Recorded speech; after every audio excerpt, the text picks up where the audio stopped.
రంజాన్ పండుగ ఈ రోజు మన జనాలి ఈద్గాలో ప్రార్థనల తర్వాత ముస్లిం సోదరులందరికీ వారి కుటుంబ సభ్యులకి అందరి తరఫున రంజాన్ ఈద్ ముబారక్. ప్రాంతంలో మనం ఒక చక్కటి వాతావరణంలో ప్రేమ అభిమానం ఒక స్ఫూర్తినిచ్చే విధంగా ఇఫ్తార్ పండుగ అప్పుడు మనం ఏ విధంగా 10 మందిని ఆదుకోవాలని తపనతోటి కార్యక్రమాలు చేసుకుంటాము.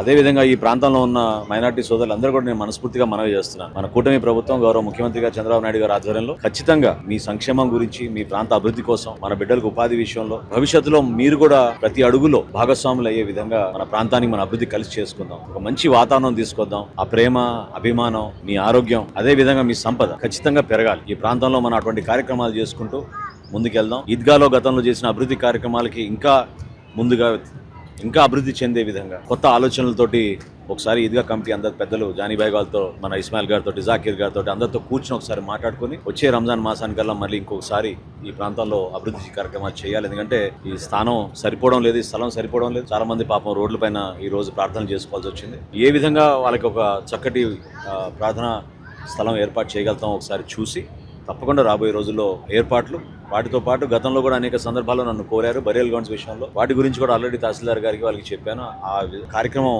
నిరంతరంగా జరిగే ప్రక్రియ అది. కానీ తప్పకుండా ఇటువంటి వాతావరణం పండుగ పూట మనందరం కలిసిమెలిసి ఉండాలి. సహృద భావంతో మన ప్రాంత అభివృద్ధి కోసం అందరం కలిసి పనిచేద్దాం అని పవిత్రమైన రంజాన్ పండుగ శుభాకాంక్షలు.